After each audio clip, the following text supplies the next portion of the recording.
Now if you're interested at this point in time to change your PCV valve on your Genesis Coupe, the tools you'll need is a ratchet, a 14mm socket, a 9/16 socket, and a new PCV valve. Fram happens to currently make one for the Genesis Coupe, and its part number is FV266. I've gone through 3 OEM PCV valves, so I thought this time around I'd give the Fram a chance.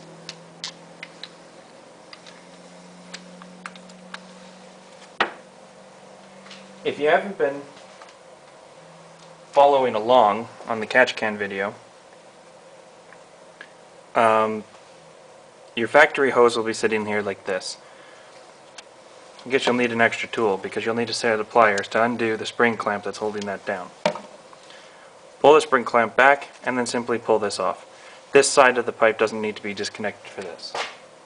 But if you're doing it at with the catch can at the same time, then that'll come off too. Use a deep socket.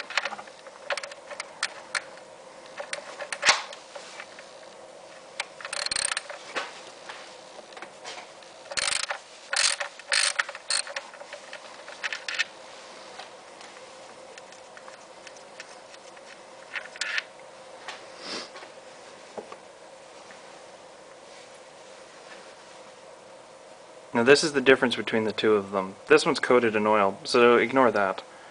But otherwise they're pretty much identical. Hopefully though, the Fram one lasts a little bit longer. You can tell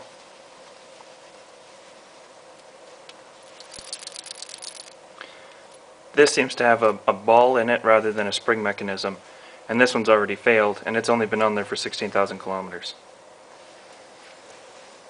You use your 14mm socket to get that part off, by the way. Then switch to your 9/16 socket. Take your PCV valve with the non-nippled end, or the side with the threads, and thread it in.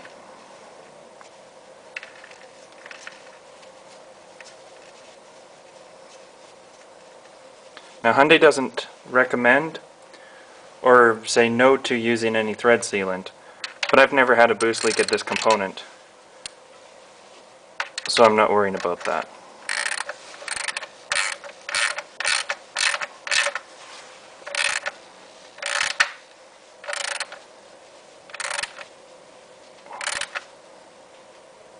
And just tighten it up about 22 to 28 foot-pounds of torque. You can use a torque gauge if you'd like, but make sure that you don't stretch it too far because the receiving end on this part is aluminum and you don't want to damage that. Now your factory check valve has this little foam cover that goes over top of it. You can either opt to put the foam cover back on or remove it for a little bit more chrome under your engine bay. It doesn't seem to make any difference, but my thoughts behind it is Hyundai uses this little foam as kind of a method of trapping heat in it. So after you shut the engine down in winter months, the valve stays warm long enough for any fluid that's in it to drain back into the engine. And that's it to changing your PCV valve.